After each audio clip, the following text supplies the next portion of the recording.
Mis queridos amigos, sean todos ustedes bienvenidos aquí a un nuevo programa del podcast de Contracultura. Hoy día tenemos un programa muy especial. Quizás, a lo mejor podrán percibirlo como distinto a otros programas que hemos hecho, pero el espíritu es exactamente el mismo. Es sumergirnos para poder entender realmente muchas de las cosas que están pasando actualmente el día de hoy. Y para eso hay que hacer algunos análisis, para eso hay que basarse en evidencias concretas que puedan demostrar y que nos permitan avanzar en este camino para poder entender lo que realmente está pasando el día de hoy. Para aquellos que les gustan las historias probablemente de espías, para aquellos que les gusta el mundo de la KGB, de la CIA, todo ese tipo de cosas que son bastante apasionantes y que nos van a ayudar también hoy día en este episodio a sumergirnos en esta aventura de aprender un poco más sobre qué es lo que está ocurriendo. Es necesario educar a las nuevas generaciones, a las personas que están, porque la verdad es que todo esto es una guerra de carácter psicológico que se está llevando a cabo contra el hombre como tal. Y sin educación va a ser imposible poder entender. Sin educación también la gente va a caer en trampas de algunos oportunistas políticos o vendehumos que simplemente están buscando sus propios intereses. Por eso es tan importante estar atentos, tener la información, transformarnos en ciudadanos informados. Es la única manera que yo creo humildemente de poder construir un futuro de verdad. Bueno, muchas de las cosas que vamos a ver hoy día, algunos probablemente las han escuchado, otros me imagino que no tienen la menor idea. Así que aquellos que están por primera vez aquí en el canal les doy la bienvenida a este espacio. Agradecer a toda la gente que nos apoya en Patreon, en Flow, en Buy Me a Coffee. Y hoy día vamos a hablar de, por ejemplo, para que se queden conectados hasta el final del programa, vamos a hablar de el daño gramsciano. Vamos a hablar de la guerra psicológica. Vamos a hablar de cómo se usa el extremismo, para conquistar ciertos fines políticos, cómo se usa el fanatismo, a los idealistas revolucionarios, etc., para poder conseguir este tipo de objetivos políticos. Vamos a hablar de la guerra psicológica, de la guerra memética. Esto y mucho más van a poder encontrar hoy día en este programa aquí en Contracultura. Después de un pequeño corte comercial, ya volvemos. Bueno, ya estamos aquí de vuelta en este nuevo episodio del podcast de Contracultura, que como les decía vamos a hablar de muchísimas de las cosas que están pasando, vamos a buscar las explicaciones y vamos además a fundamentar, que es muy importante, por qué está sucediendo lo que está sucediendo, por qué estamos en esta declive cultural, en esta inversión cultural. Se está llevando a cabo este proceso de inversión, no solamente de los valores, sino que del ser humano en sí mismo. Y esto solo puede traer como consecuencia la destrucción de la humanidad. Es por eso que es necesario informarse, ver el verdadero enemigo que tenemos y cambiar inmediatamente el rumbo. Porque mucha gente nunca ha entendido realmente, y ese es el gran problema, lo que es una guerra ideológica. Por ejemplo, podemos suponer a nivel instintivo que todos en el mundo realmente quieren el mismo éxito material como el que tenemos nosotros. Usamos extremista, por ejemplo, como un epíteto negativo. Incluso los pocos fanáticos idealistas revolucionarios que tenemos, cualquiera sea su sabor político, esperan que todos los demás se comporten como burgueses. He ahí también un tipo de extremismo, si lo queremos llamar de esa manera. Pero ahora centrémonos en entender lo que es la guerra ideológica y memética, que ha sido una táctica favorecida por los tres grandes adversarios en el caso de Estados Unidos en los últimos 100 años. Por ejemplo, los nazis, los comunistas y también los islamistas. Los tres pusieron un esfuerzo sustancial en cultivar representantes estadounidenses para influir en la política interior y exterior de Estados Unidos, en direcciones favorables evidentemente a sus posiciones. Si los nazis hicieron esto a través de organizaciones como el Bund germano-estadounidense, que fue ilegalizado cuando la Segunda Guerra Mundial estalló, hoy los islamistas, por ejemplo, están teniendo cierto éxito en la manipulación de la política norteamericana a través de organizaciones de fachada bastante transparentes como por ejemplo el Consejo de Relaciones Estadounidenses Islámicas. Pero fue la Unión Soviética en su día la maestra de todo este juego. Hicieron de la desinformación un arma central de la guerra contra su principal adversario, los Estados Unidos. Hicieron y utilizaron la desinformación. Llevaron a cabo una subversión memética contra los Estados Unidos y que hoy día está padeciendo todo el mundo en muchos niveles, a una escala que solo ahora se está aclarando, a medida que los historiadores hurgan en los archivos y ex KGB. También tenemos el caso de muchos oficiales que están vendiendo también sus memorias y están hablando justamente de cuáles eran los verdaderos objetivos a través de esta guerra memética y guerra ideológica para Occidente y especialmente para Estados Unidos. Los soviéticos tenían todo un departamento de medidas activas. Esto estaba dedicado a producir una desinformación antiamericana. Si queremos ver un ejemplo clásico, es el rumor, por ejemplo, de que el SIDA fue el resultado de una investigación dirigida a construir una bomba racial que mataría selectivamente a los negros. En un nivel diferente, en la década de 1930, por ejemplo, los miembros del CPUSA o el CPUSA, el Partido Comunista de los Estados Unidos, recibieron instrucciones de Moscú para promover el arte no representativo para que los espacios públicos de Estados Unidos se volvieran así áridos y feos.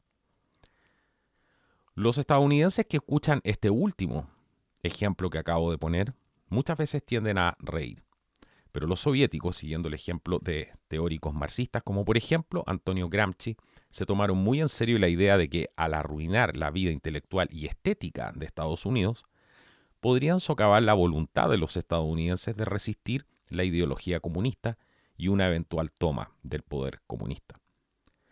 El objetivo explícito era muy claro, era erosionar la confianza de la clase dominante estadounidense y crear un valor ideológico para ser llenado por el marxismo-leninismo.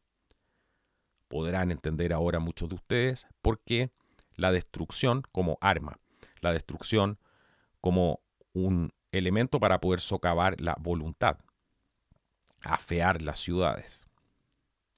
Interesante.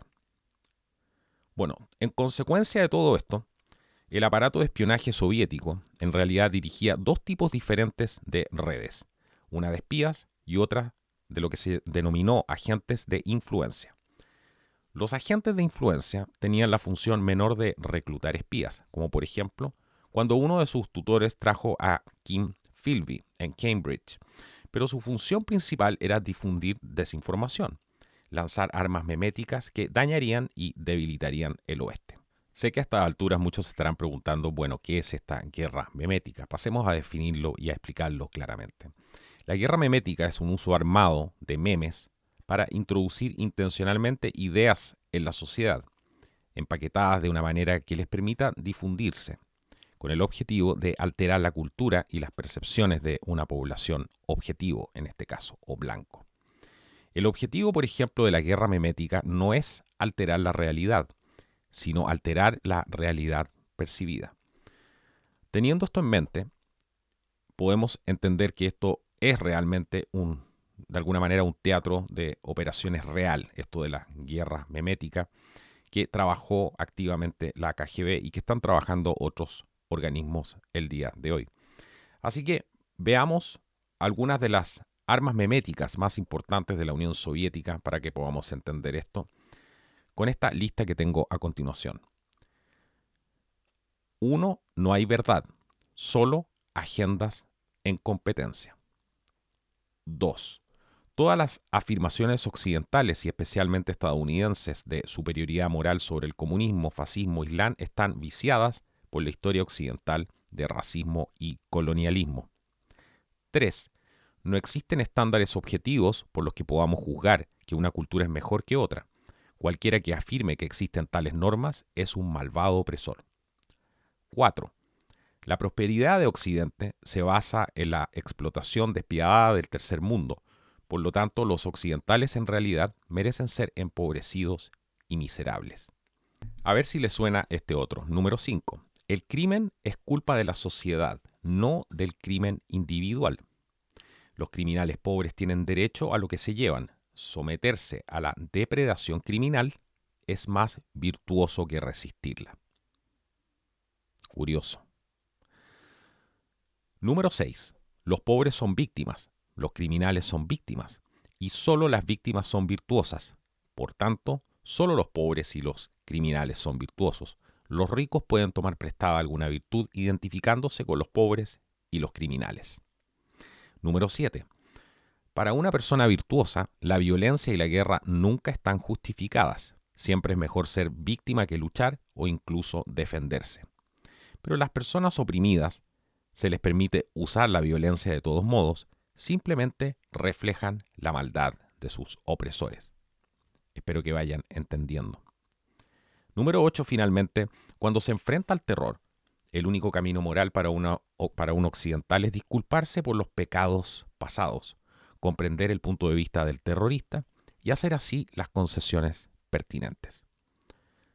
Bueno, pero si tienen alguna duda de los elementos que les acabo de mostrar, estos 8 puntos, los pueden encontrar porque la mayoría de estos eran elementos básicos de la propaganda soviética y al mismo tiempo los estaban promoviendo los progresistas, marxistas y los engañados también de los marxistas que los promueven y van repitiendo esto a los que llamamos los repeaters o repetidores. Son ellos justamente los que van propagando este mensaje, muchas veces podemos llamarles también de tontos útiles, porque van propagando este mensaje, no saben de dónde vienen este tipo de cosas y creen además que están en la verdad y en una supremacía moral, cuando lo que están haciendo es repetir una receta archiprobada para promover la destrucción de un enemigo.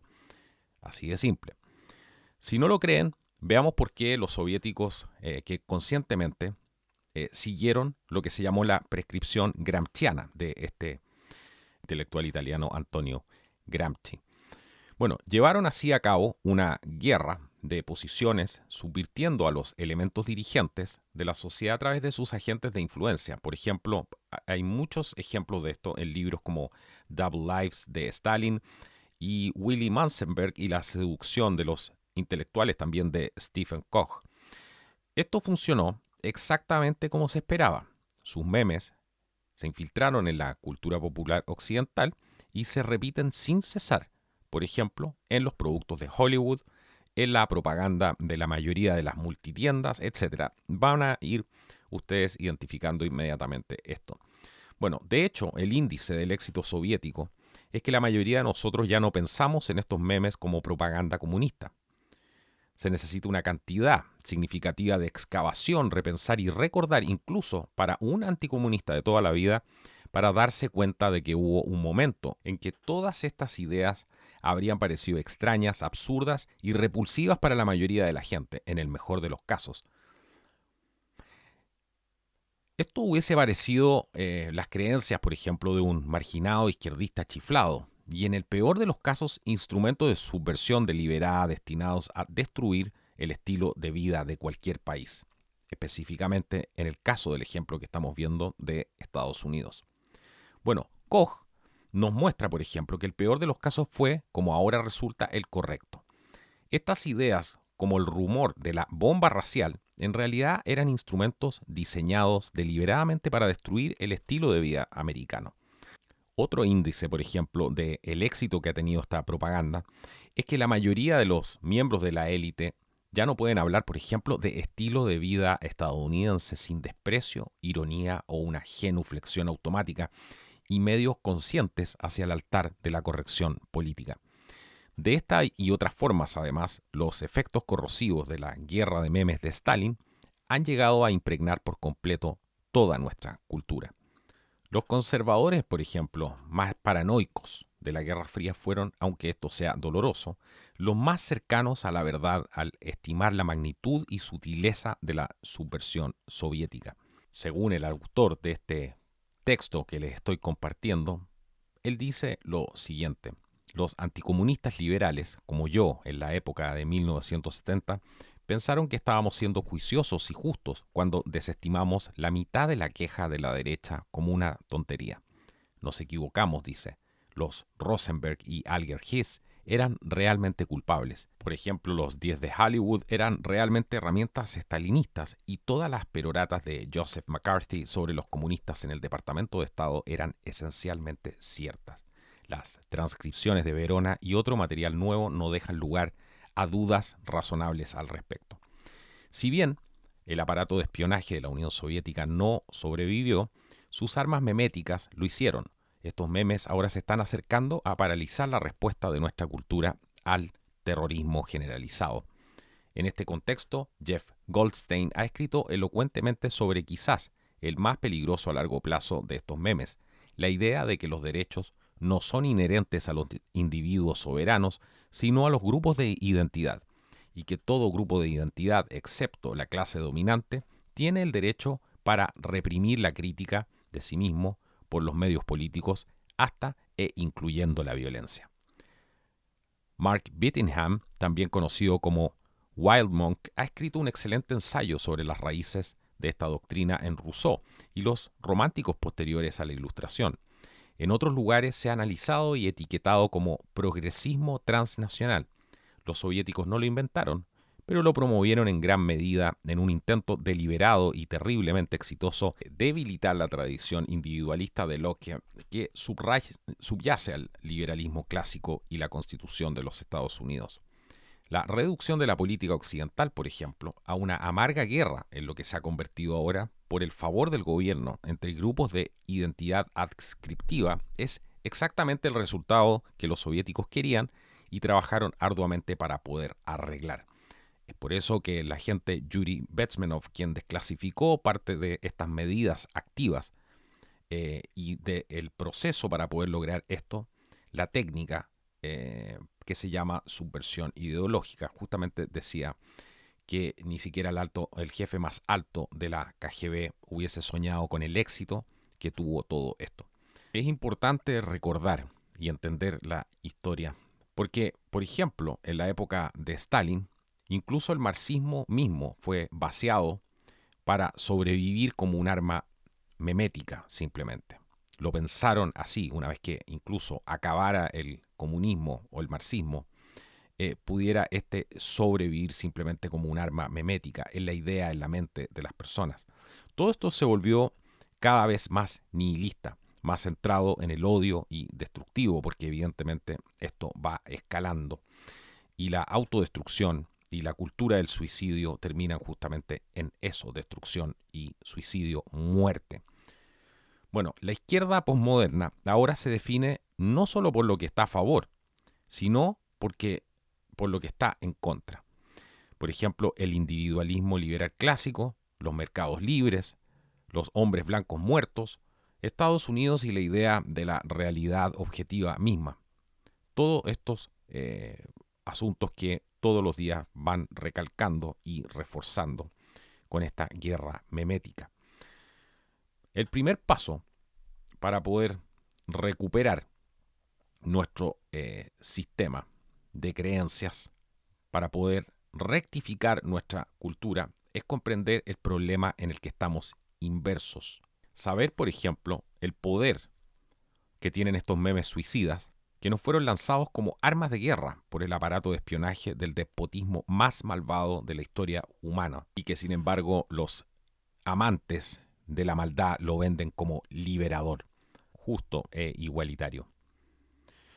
También es importante darse cuenta en este estadio que, por ejemplo, los Noam Chomsky, los Michael Moores, los Robert Fisk del mundo y sus miles de imitadores menores en los salones de profesores de todas partes no son valientes y transgresores pensadores avanzados, sino patéticos memebots que ejecutan el programa de un tirano muerto. Nuevamente, todo esto es por diseño. Lenin y Stalin querían reemplazar el individualismo liberal clásico por algo menos capaz de resistir al totalitarismo. No más. Era esa la idea que tenían. La fantasía marxista y el nihilismo posmoderno sirvieron a sus propósitos. El surgimiento de una contraideología adhesiva no lo habría hecho.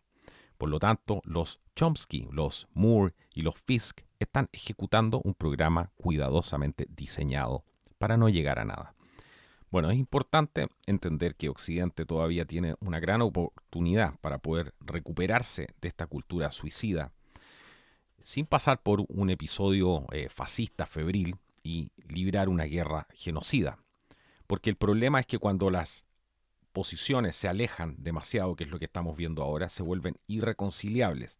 Históricamente esos problemas se han arreglado solamente por la vía de la guerra.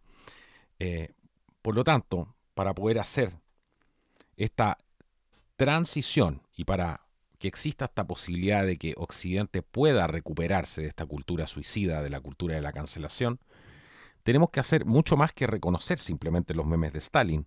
Tenemos que rechazarlos. Tenemos que expulsar el izquierdismo posmoderno de nuestras universidades, el progresismo transnacional de nuestra política y el volksmarxismo de nuestros medios.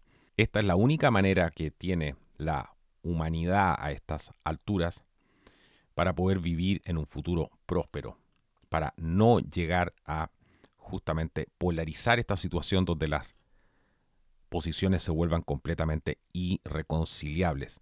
Es por eso que siempre hemos hecho un esfuerzo de transmitir aquí en el canal cuáles son estos componentes de la subversión ideológica, de esta guerra de memes, si se quieren. ¿Se dan cuenta por qué tratan los políticos muchas veces de hacer estas leyes contra los memes? Esto es otro ejemplo más del poder que le dan a este tipo de cosas. Y muchos, completamente ignorantes de lo que hay realmente aquí atrás, sin embargo, pueden identificar el poder que tienen las ideas y cómo éstas se van materializando en la sociedad. Bueno, pero sumerjámonos un poco en lo que hay detrás de todo esto. Este nihilismo no es otra cosa que una cultura del suicidio, donde Dios ha sido literalmente, como en la obra de Nietzsche, asesinado y la sociedad ha quedado sed del mal y sin protección.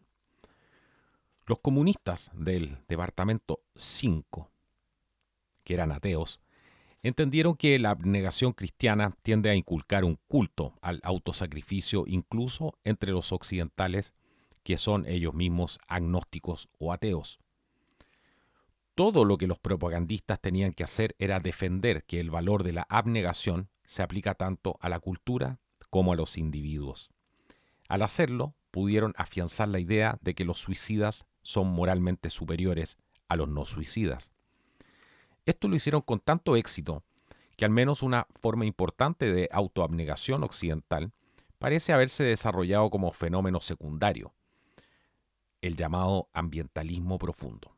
El suicidalismo, esta tendencia a suicidar la sociedad, se basa en algunas patologías preexistentes de la cultura occidental. No es un desarrollo nativo o natural, es una infección que los malhechores y sus engañadores crearon y luego se propagaron como parte de una guerra contra Occidente. Su objetivo, no lo olvidemos, era el control totalitario y parte de su método era convencer a Occidente de que se cortara la garganta. Debemos así reconocer, condenar y rechazar también a todos estos pensadores suicidas. Si no, tarde o temprano, la humanidad se va a arrepentir. La manera de reconocer y de avalar esta tesis es muy simple. Veamos los frutos que están dando todos estos pensadores suicidas. Veamos el fruto de toda esta subversión ideológica. Veamos el fruto de la perversión en la sociedad. Veamos el fruto también de dejar que los delincuentes hagan cualquier cosa. El fruto es simplemente el caos. No existe otro, es el caos. Y aquellos que están conduciendo esto a ese caos, incluidos estos pensadores suicidas, tarde o temprano van a ser recordados en la historia de la humanidad como unos infames. No existe otra salida a esto. Evidentemente hay gente que tiene el cerebro tan lavado que son incapaces de reconocer, evidentemente, en la situación en que nos encontramos, donde lo único sensato en este momento es dar un paso atrás y esforzarse por cambiar el rumbo a toda costa, porque este rumbo nos lleva hacia el precipicio, hacia el abismo, hacia la destrucción y hacia el suicidio. Es evidente y se puede reconocer por todas partes. El olor está en el ambiente. Los que no reconocen ese olor son suicidas. Se regocijan justamente de ese perfume. Pero hemos hablado de la guerra memética, hemos hablado de la KGB, de esta guerra también donde entran estos componentes de la subversión ideológica. Pero según uno de estos objetivos que tiene la guerra memética, recuerden que no es alterar la realidad, sino alterar la manera en que ésta se percibe. El arma más profunda que puede poseer una nación o un grupo de interés especial es el control sobre la información.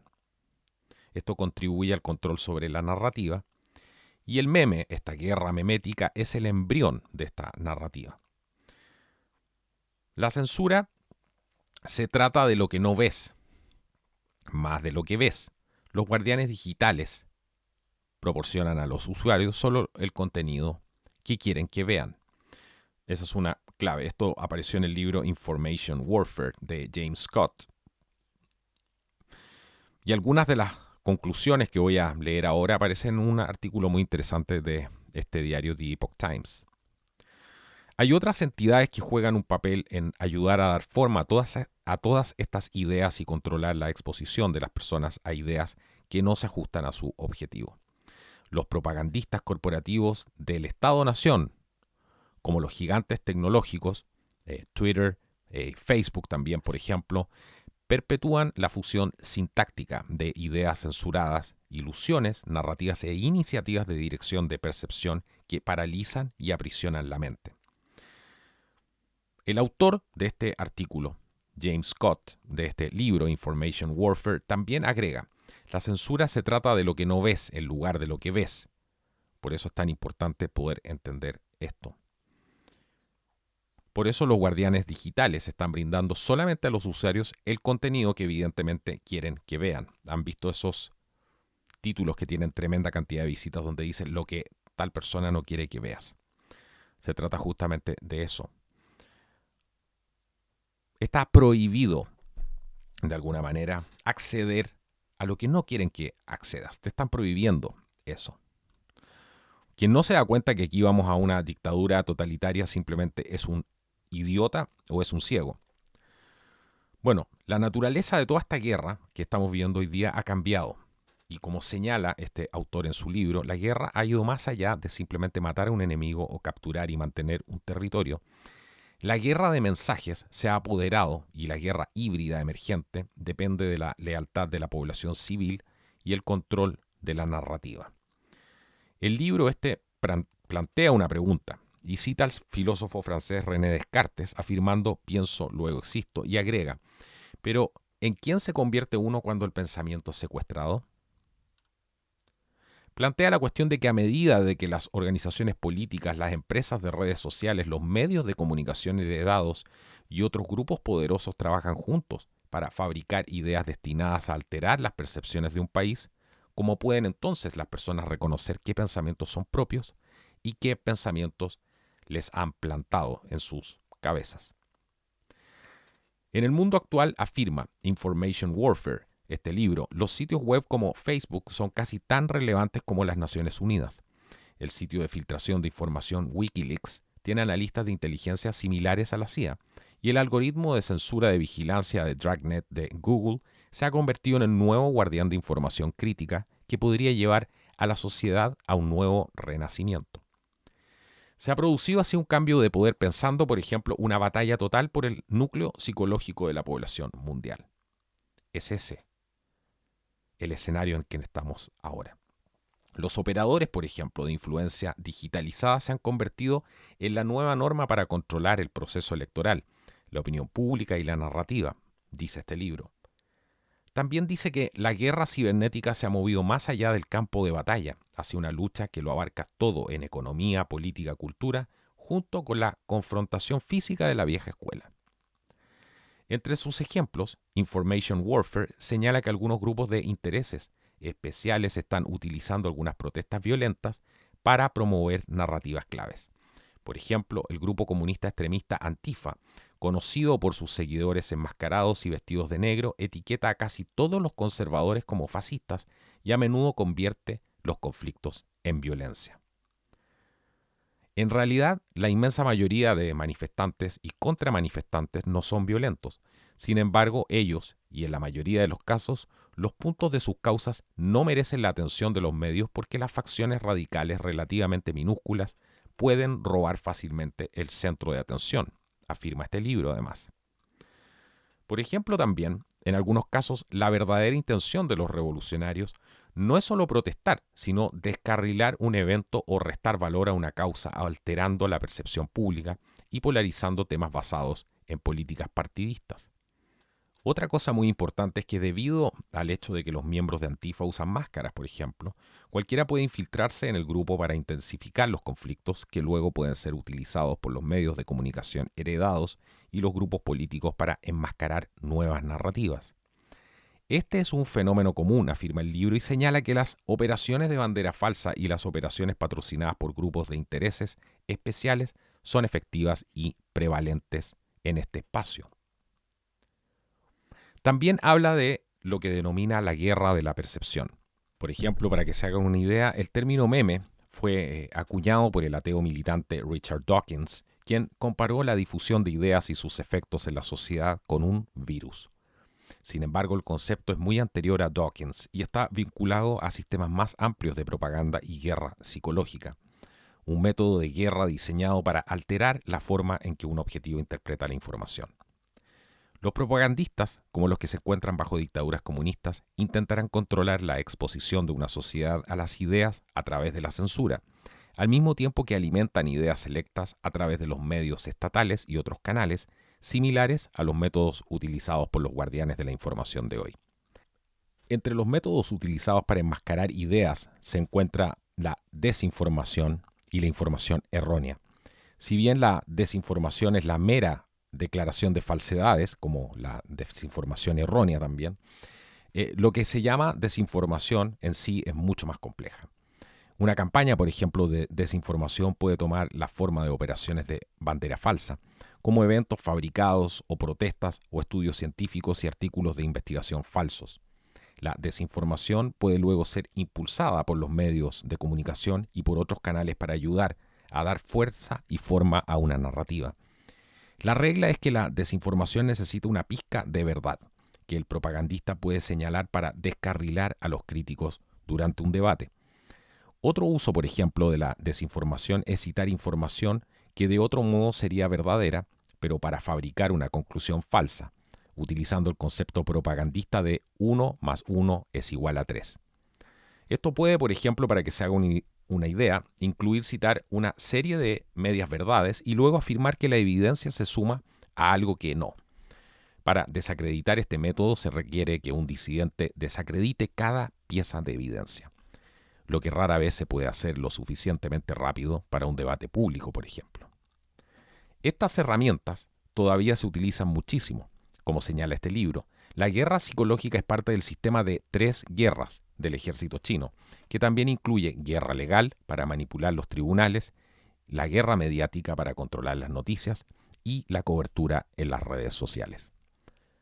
La Agencia de Investigación de Internet de Rusia, por ejemplo, sigue utilizando activamente la desinformación, al igual que China, que según el libro incluye una colección de trolls en línea empleados por el gobierno dirigidos a difundir propaganda, incitar divisiones en comunidades extranjeras y de otro modo sembrar el caos y desestabilizar las plataformas democráticas.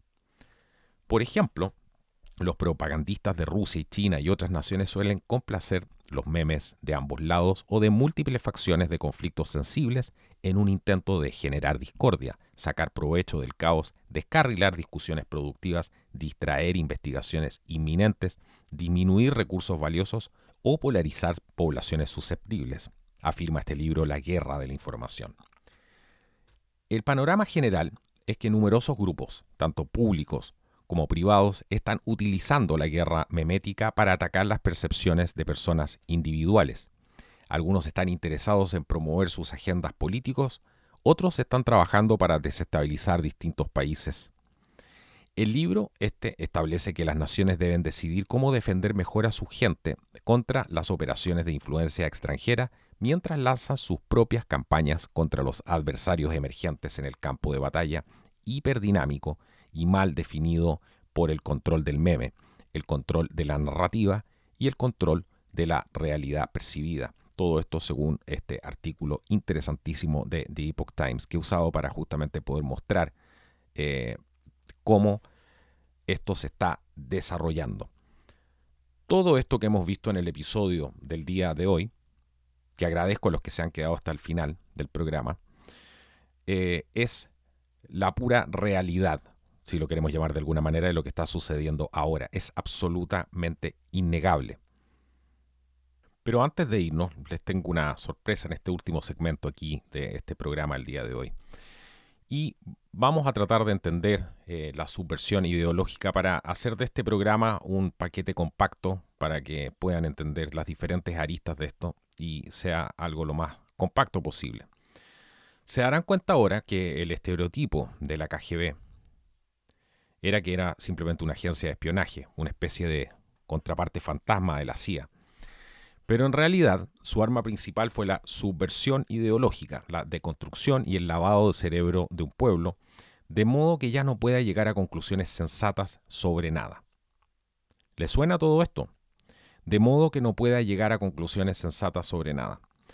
¿Cuántas veces al día, cuando ven las noticias y ven el actual de ciertas personas, sobre todo estos activistas con el cerebro completamente lavado, se dan cuenta de esto? El mundo ha perdido la capacidad de llegar a conclusiones sensatas. Señores, esto está hecho por diseño. Yuri Bezmenov estableció un horario de la subversión ideológica, lo puso en una pizarra. Yuri Bezmenov fue un ex agente de la KGB que trabajó justamente en la aplicación de estas medidas activas, así como trabajó en otros programas de influencia en diferentes partes. Y tenía un acabado conocimiento sobre lo que significaba la aplicación de estas medidas activas, sobre la subversión ideológica, y explicó esto de manera magistral. Bueno, este horario se fija en torno a generaciones de estudiantes, la manera como están trabajando esto y cómo lo trabajaban.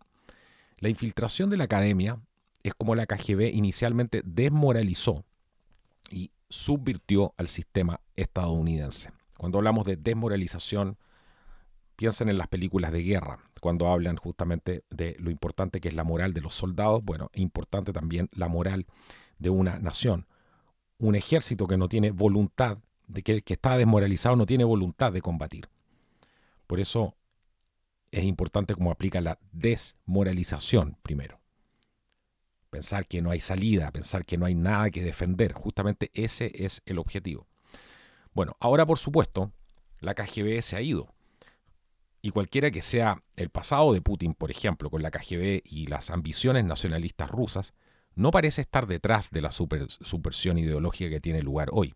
Sin embargo, tienen clarísimo lo que está pasando. Son los inventores de todo esto.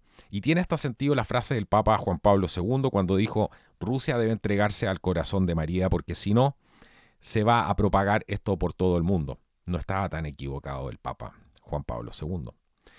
De hecho, los subvertidos anteriormente son los que más probablemente están haciendo la subversión hoy, como un proyecto científico loco que se ha vuelto loco y ha cobrado vida por sí mismo. Los estudiantes subvertidos de la década de 1960 todavía ocupan, por ejemplo, muchas posiciones de poder en la actualidad, pero ya se están quedando en el camino. Los académicos de hoy son posiblemente peores que la generación que los precedió, porque Yuri Bezmenov explicó perfectamente que están programados para pensar y reaccionar de determinadas formas ante determinados estímulos. Es clave entender esto. Están programados, los programan para pensar y reaccionar. Están entrenados como el perro de Pavlov, por ejemplo, cuando él dio este ejemplo. Cuando alguien grita racista, está entrenado para iniciar una sesión de lucha maoísta. Cuando alguien grita violación, están entrenados para creer la acusación a pesar de todas las pruebas disponibles en sentido contrario. ¿Les suena todo esto? ¿Han visto la reacción de cierta gente por redes sociales? Cuando ni siquiera hay una investigación y sale una publicación por las redes sociales que dice, por ejemplo, que alguien fue violada, y vemos esta reacción inmediata en cadena, sin tener ninguna prueba, sin saber absolutamente nada. Ni hablar que estas son exactamente las mismas técnicas, además que utilizan estas técnicas de entrenar al perro de Pavlov, las utilizan también para poder desprestigiar a sus opositores políticos. Vean, y pongo el ejemplo y hago la denuncia de lo que pasó con los 4 activistas políticos que aparecían en la campaña del rechazo en Chile. Fueron todos atacados de esta misma manera, de manera cobarde, asquerosa, repulsiva. Y hay gente que se lo va a creer. El perro de Pavlov. Vamos a citar a Bezmenov. Dice, el proceso de desmoralización es completo e irreversible. Ya no puedes razonar con ellos porque no escuchan razones. Como les decía, hablan un idioma casi completamente diferente. La comunicación con ellos es extraordinariamente difícil y lo más complicado, la conversión es imposible. Su principal herramienta es la acusación de racismo, como lo hemos visto que han tratado de encender una mecha con eso. La misma herramienta que también usaron los soviéticos cuando trataron de generar esta guerra racial y tenían estos planes de generar esta guerra racial en Estados Unidos. Cuando la acusación de racismo se dirige a una persona, el primer instinto suele ser de naturaleza defensiva. Es para intentar demostrar que usted no es culpable del cargo. Puede señalar, por ejemplo, un amigo de la raza en cuestión o uno de los casos de un amigo de su propia esposa, por ejemplo. Y luego dices lo primero que te viene a la mente. Mira, yo no puedo ser racista porque realmente me agradan estas personas. No. Esto es subversión ideológica en acción. Aprendan a combatirla. Este cargo debe tratarse de la manera exactamente opuesta. Uno debería decir, pruébalo. Demuestre su afirmación de que soy racista. No tienen pruebas. Casi nunca las tienen. La acusación es un arma política diseñada para desacreditar. Alternativamente también se puede responder algo como sugería en el pasado, por ejemplo, ándate a la punta del cerro o va a plantar coco en un medio de tu mato. Eso también funciona. Por ejemplo, Francis de el Liberty Torch ha sugerido decir algo como, bueno, según tu definición, bien, soy racista. ¿Y ahora qué? Estar a la defensiva juega en sus manos, porque pueden decir, mira, se siente mal, por esto se pone a la defensiva. Más evidencia de que aún es racista. Decir, pruébalo, no funcionará en ellos ni en los de su clase, por supuesto. Pero funcionará para aquellos que no están de todo subvertidos. Aquellos que aún adhieren al concepto de inocente, hasta que demuestren lo contrario, lo entenderán absolutamente de inmediato. Lo que hay que entender aquí es que cuando sientes una especie de culpa o repulsión, cuando sabes que no deberías, porque no eres culpable de los crímenes en cuestión, probablemente eso es una subversión ideológica. Esto es todo, desde los maestros de la escuela hasta los medios de comunicación que intentan controlar su pensamiento, porque para eso están trabajando actualmente, por eso la mayoría de la gente hace la crítica todo el día. ¿Qué pasó con el periodismo? ¿Dónde quedaron los del periodismo? ¿Se han fijado que los periodistas son los más cuestionados? Los más cuestionados son los periodistas, los medios de comunicación. Todo esto lo hacen para hacerte cuestionar tus propias creencias a un nivel emocional en lugar de racional. Esa es la clave de todo esto. Están manipulando usando las emociones de las personas para eliminar el aspecto racional y tratan de conducir todo tipo de políticas emocionalmente. No hay que olvidar que los bebés tienen una exacerbación de todo el lado emocional. Aún no desarrollan el pensamiento racional. Es por eso que a esta generación, a este tipo de generación de personas que no les puedes decir absolutamente nada porque están diseñados para sentirse ofendidos. ¿Por qué los condicionan para sentirse ofendidos? Porque ahí pueden meter la censura y van validando el hecho de censurar a las demás personas. Porque como a ellos les molesta, es como que les gatillaran una emoción a propósito y están programados para reaccionar pidiendo cállenle la boca. Es justamente ese el juego macabro. Todo esto, evidentemente, en nombre de la democracia, por supuesto.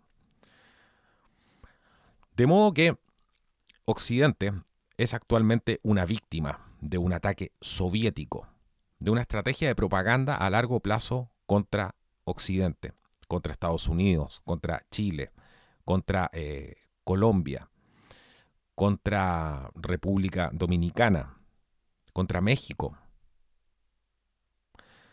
contra el Uruguay, contra tantos países. ¿Para qué hablar de Argentina? Bueno, todo esto se puso en marcha durante mucho tiempo y hace mucho tiempo, en la década de 1960. Este ataque soviético que está sufriendo Occidente, digamos que queda ese fantasma, pero hoy día ha cobrado vida por sí mismo. Estaba diseñado, siempre fue diseñado así para pervivir de alguna manera.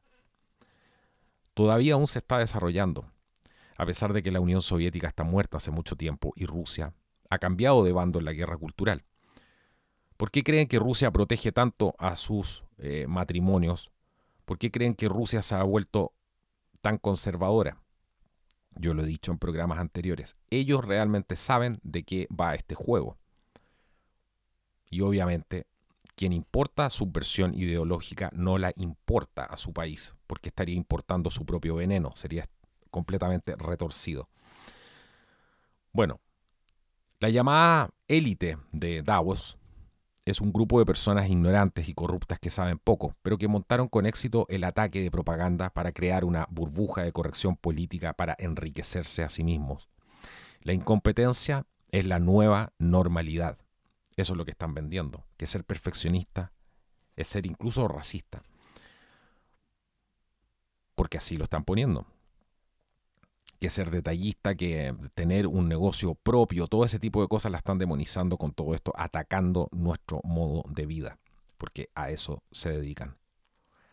Bueno, yo de verdad espero que hayan disfrutado el programa del día de hoy, porque el conocimiento es poder. También ser libre es poder.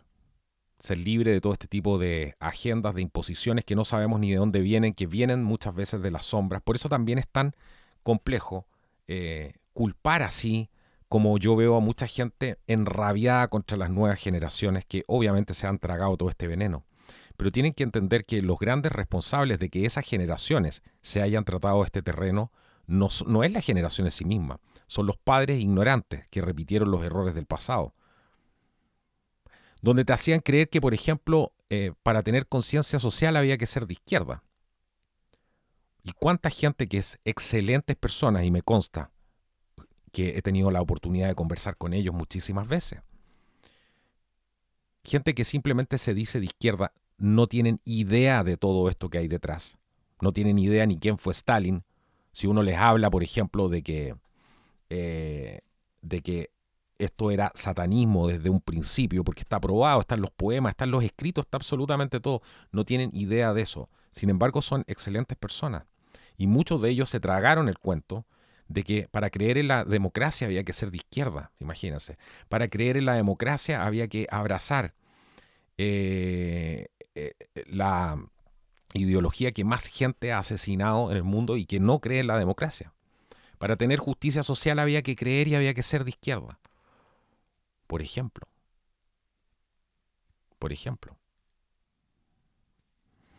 Es esa la generación que no se educó y que repitió los errores del pasado. Es esa la generación que no le inculcó los verdaderos valores de la libertad de expresión, que no le inculcó los verdaderos valores a sus hijos sobre la importancia de la democracia.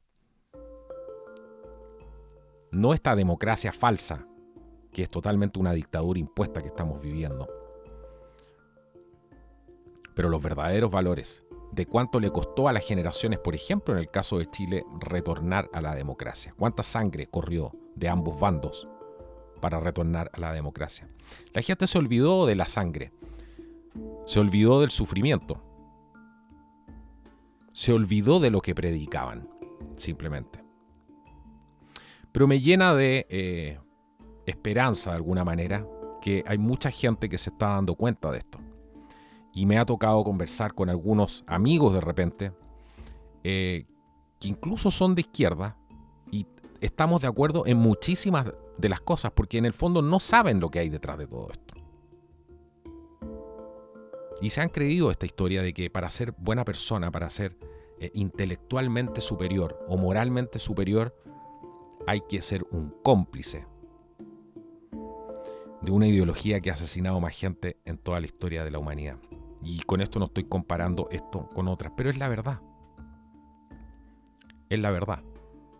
Con esto no estoy diciendo, que no se malentienda, que el capitalismo es mejor. No, las comparaciones, como dicen los budistas, son inútiles muchas veces.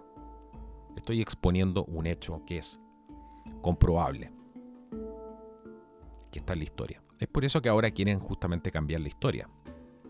Por eso les conviene cambiar la historia, meter estas leyes mordazas y todo este tema. Pero en realidad lo que temen es a ellos mismos. Temen a su propia historia. Temen que todo lo que han intuido alguna vez, porque el ser humano, por mucho que esté en el lado oscuro, igual sabe cuando está haciendo el mal, temen que todo eso que han intuido se les vuelva a la realidad. Temen que la gente se dé cuenta y los desenmascare. Como dice el dicho, no hay peor ciego que el que no quiere ver. Quiero agradecerles hoy día por haberse quedado hasta el final del programa, a los que lo hicieron. Aquí en el podcast de Contracultura los invito a compartir esta importante información. Como se habrán dado cuenta, esta información es clave, es absolutamente clave para poder entender lo que está pasando. No sacamos nada con estar culpando a unos y a otros y juzgando a unas personas y a otras personas por sus posiciones, etcétera, por su ignorancia algunos, si no sabemos lo que está pasando. La información es poder. Saber lo que está pasando es poder, es control sobre tu propia vida. Bueno, esto ha sido Contracultura. Nos vemos en un próximo episodio del podcast. Abajo, como siempre, si quieres apoyar nuestro trabajo y consideras que esto es de valor, vas a encontrar todos los enlaces para poder seguir apoyando este trabajo. Nos vemos en un próximo programa. Hasta la próxima y muchísimas gracias por su sintonía.